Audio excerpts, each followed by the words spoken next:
श्रावण मास अपने आप में अनुपम है। समय समय पर रिमझिम बारिश, चारों तरफ फैली हरियाली, काली घटाएं, दामनी की दमक, बरबस ही मन उल्लास और उमंग से प्रफुल्लित हो जाता है। प्रस्तुत कविताओं में कवि ने बादलों की उमड़ घुमड़ एवं उनकी ध्वनि का स्वाभाविक चित्रण एवं सावन में फैली हरियाली तथा फूले हुए कदम्ब वृक्ष का सजीव चित्रण किया है। नमस्कार, मैं हूं मनोज कुमार मिश्र और आज की कक्षा में कक्षा 7 की मंजरी से पाठ 9 मेघ बजे फूले कदम्ब। धिन धिन धा धमक धमक मेघ बजे, दामनी यह गई दमक मेघ बजे, दादुर का कंठ खुला मेघ बजे, धरती का हृदय धुला मेघ बजे, पंख बना हरिचंदन मेघ बजे, हल्का है अभिनंदन मेघ बजे, धिन धिन धा धमक धमक मेघ बजे। फूले कदम्ब, टहनी टहनी में कंदुक सम झूले कदम्ब, फूले कदम्ब। सावन बीता, बादल का कोप नहीं रीता, जाने कब से वो बरस रहा, ललचाई आंखों से नाहक, जाने कब से तू तरस रहा, मन कहता है छूले कदम, फूले कदम फूले कदम। आइए इस कविता के अर्थ को समझते हैं। मेघ बजे, धिन धिन धा धमक धमक मेघ बजे, दामनी यह गई दमक मेघ बजे, दादुर का कंठ खुला मेघ बजे, धरती का हृदय धुला मेघ बजे, पंख बना हरिचंदन मेघ बजे, हल्का है अभिनंदन मेघ बजे, धिन धिन धा धमक धमक मेघ बजे। धिन धिन धा और धमक धमक के साथ बादल गर्जना करने लगे। बादलों में बिजली चमकने लगी, बादलों की गर्जना हुई, मेढक ने बोलना शुरू कर दिया, धरती का ऊपरी तल पानी से धुल गया, कीचड़ भी चंदन समान लग रहा है क्योंकि पानी बरसने से जमीन जोतने योग्य हो गई। इस कारण हल्का स्वागत होने लगा। बादल धिन धिन करके गर्जना करने लगे। फूले कदम्ब, टहनी टहनी में कंदुक सम झूले कदम, फूले कदम्ब। सावन बीता, बादल का कोप नहीं रीता, जाने कब से वो बरस रहा, ललचाई आंखों से नाहक, जाने कब से तू तरस रहा, मन कहता है छूले कदम, फूले कदम फूले कदम। कवि ने सावन में फैली हरियाली तथा फूले हुए कदम्ब का सजीव चित्रण किया है। सावन के महीने में कदम्ब फूल आ जाते हैं। उनकी प्रत्येक टहनी पर गेंद के समान वह अब भी बरस रहा है। ललचाई आंखों से पपीहा स्वाति नक्षत्र की बूंद को के लिए तरस रहा है। मेरा मन कहता है कि कदम्ब पर बैठ जाऊं, कदम्ब फूले हुए हैं। जय जय जय हे भारत माता, नभ निवासिनी जल निवासिनी, हरित भरित भूतल निवासिनी, गिरिमरु पारावार वासिनी, नील निविड कांतार वासिनी, नगर वासिनी ग्राम वासिनी, अमल धवल हिम धाम वासिनी, जय जय जय हे भारत माता। जी हाँ, इस कविता के रचयिता हैं श्री नागार्जुन। इनका पूरा नाम वैद्यनाथ मिश्र नागार्जुन है। इनका जन्म सन 1911 ईस्वी में बिहार के दरभंगा जिले में हुआ था। इनकी रचनाओं में त्रस्त और पीड़ित मानव के प्रति विशेष सहानुभूति है। युगधारा, प्यासी पथलाई आँखें, सतरंगे पंखों वाली, इनकी प्रसिद्ध काव्य रचनाएं हैं। नागार्जुन को मैथिली भाषा में रचित पत्रहीन नग्न गाछ के लिए साहित्य अकादमी पुरस्कार से सम्मानित किया गया। 5 नवंबर सन 1998 में इनका देहावसान हो गया। शब्दार्थ: दामिनी बिजली, दादुर मेढक, पंख कीचड़, हरिचंदन पीला चंदन, केसर अभिनंदन स्वागत, कंदुक गेंद, रीता खाली होना या समाप्त होना, नाहक व्यर्थ। प्रश्न अभ्यास: कुछ करने को। चित्र देखिए और बताइए कि वर्षा ऋतु में गांव में रहने वालों के समक्ष क्या क्या समस्याएं हो सकती हैं और उनके निदान के लिए क्या उपाय हो सकते हैं।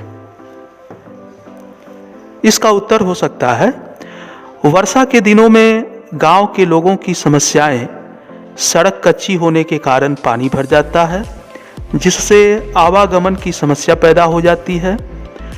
लकड़ी, उपले आदि के गीले होने पर सूखे ईंधन की समस्या बढ़ जाती है। सड़कों की मरम्मत कराकर तथा नालियों को पक्की तथा गहरी बनाकर पानी के निकास की व्यवस्था की जा सकती है, जिससे कीचड़ से बचा जा सकता है। गांव में वर्षा के दिनों में एलपीजी गैस का प्रयोग करके सूखे ईंधन की समस्या से भी बचा जा सकता है। प्रश्न नंबर 2, आपने कविता में पढ़ा धिन धिन धा धमक धमक मेघ बजे। यह तबले का एक बोल है। इसी तरह अन्य वाद्य यंत्रों के भी बोल होते हैं। पता लगाएं। ढोल, सितार, बांसुरी, हारमोनियम के कौन कौन से बोल हो सकते हैं। ढोल ढम ढम, सितार टिंग टिंग, बांसुरी पीऊं पीऊं, हारमोनियम सारे गा मा। विचार और कल्पना। निम्नांकित कविता को ध्यान से पढ़िए। बिजली चमकी कड़ कड़ कड़, बादल गरजा गड़ गड़ गड़, पानी बरसा तड़ तड़ तड़, नानी बोली पढ़ पढ़ पढ़। यह कविता आपके ही एक साथी द्वारा लिखी गई है। आप भी कविता लिख सकते हैं।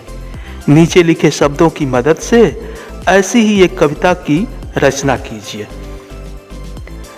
तो कीजिए, प्रयास कीजिए। विचार और कल्पना में दूसरा सवाल है, बताइए निम्नांकित ऋतुओं में आप अपने आसपास क्या क्या परिवर्तन देखते हैं।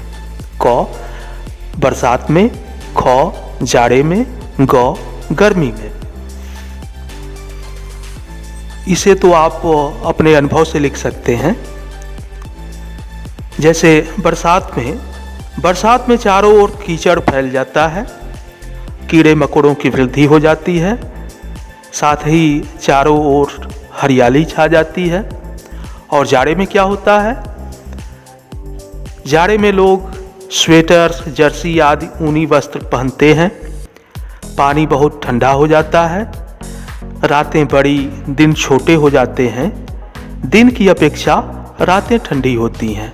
और क्या क्या आप अनुभव करते हैं, उसको भी अपने अभ्यास पुस्तिका में लिखिए। और गर्मी में क्या होता है? गर्मी में लोग सूती तथा हल्के वस्त्र पहनते हैं। गर्मी के मौसम में दिन भर गर्म हवाएं चलती हैं। दिन बड़े तथा रात छोटी हो जाती है। रात की अपेक्षा दिन अधिक गर्म रहता है। और क्या क्या आपको अनुभव होता है गर्मी में, उसे भी अपने अभ्यास पुस्तिका में लिखें। कविता से धरती का हृदय धुला और दादुर का कंठ खुला से क्या आशय है। धरती का हृदय धुला से कवि का आशय यह है कि बादलों के बरसने से प्यासी धरा तृप्त हो गई, धूल चंदन रूपी कीचड़ बन गई, क्योंकि भूमि जोतने योग्य बन गई। दादुर का कंठ खुला से कवि का आशय है बादलों के बरसने से प्रसन्न मेढक टर टर की आवाज करने लगे। कविता से में प्रश्न नंबर 1 में क तो आपको बता दिया गया। अब ख देखिए क्या है। जाने कब से तू तरस रहा, पंक्ति में तू किसके लिए प्रयुक्त हुआ है? यहाँ तू पपीहा के लिए प्रयुक्त हुआ है। वह स्वाति नक्षत्र की बूंद के लिए तरसता रहता है। गौ, कवि ने कदम्ब के फूलों की तुलना कंदूक से क्यों की है? इसका उत्तर हो सकता है कंदूक का अर्थ है गेंद। गेंद गोल होती है। कदम्ब के फूलों की गोल आकृति के कारण उनकी तुलना कंदूक से की गई है। कविता से में दूसरा प्रश्न है, इन पंक्तियों का भाव स्पष्ट कीजिए। पंख बना हरिचंदन, हल का है अभिनंदन। कवि कहता है बादल के बरसने से जो कीचड़ बन रहा है वह भी हरिचंदन के समान है, क्योंकि इसी कीचड़ में किसान फसल बोने की तैयारी कर रहे हैं। हल का अभिनंदन हो रहा है। किसान उसे कांधे पर लिए खेतों की ओर निकल पड़े हैं। यह और बात है कि वर्तमान समय में ट्रैक्टर से खेतों की जुताई हो रही है। ख, बादल का कोप नहीं रीता, जाने कब से वो बरस रहा, ललचाई आंखों से नाहक, जाने कब से तू तरस रहा। ये पंक्तियां पपीहे को इंगित कर लिखी गई हैं। कवि कहता है कि बादल का कोप रीता नहीं है, यानी वह लगातार बरस रहा है और बहुत समय से बरस रहा है, लेकिन पपीहे की प्यास अभी भी नहीं बुझ रही। वह तो ललचाई आंखों से अभी भी स्वाति नक्षत्र में बरसने वाली उस एक बूंद की प्रतीक्षा में प्यासा है। भाषा की बात। प्रश्न नंबर 1, निम्नांकित शब्दों के तुकांत शब्द कविता से छांटकर लिखिए। खुला, धूला, हरिचंदन, अभिनंदन, दमक, चमक, रीता, बीता, बरस, तरस, झूले, भूले। प्रश्न नंबर 2 है, कविता की निम्नांकित पंक्तियों को पढ़िए। ललचाई आंखों से नाहक, जाने कब से तू तरस रहा। इनमें नाहक शब्द का प्रयोग हुआ है। यह शब्द अरबी भाषा का है, जिसमें ना उपसर्ग लगा हुआ है। ना उपसर्ग रहित के अर्थ में प्रयोग होता है। इसी तरह के और भी शब्द हैं, जैसे ना समझ। आप इस प्रकार के 4 शब्दों को ढूंढकर लिखिए। तो इसमें पहला शब्द नादान, दूसरा नाराज, तीसरा नापसंद और चौथा नालायक। तो आज की कक्षा में मैंने मेघ बजे फूले कदम पाठ को प्रश्न उत्तर सहित आपको समझाने का प्रयास किया। अगले दिन किसी और विषय और पाठ के साथ उपस्थित होंगे। तब तक के लिए बहुत बहुत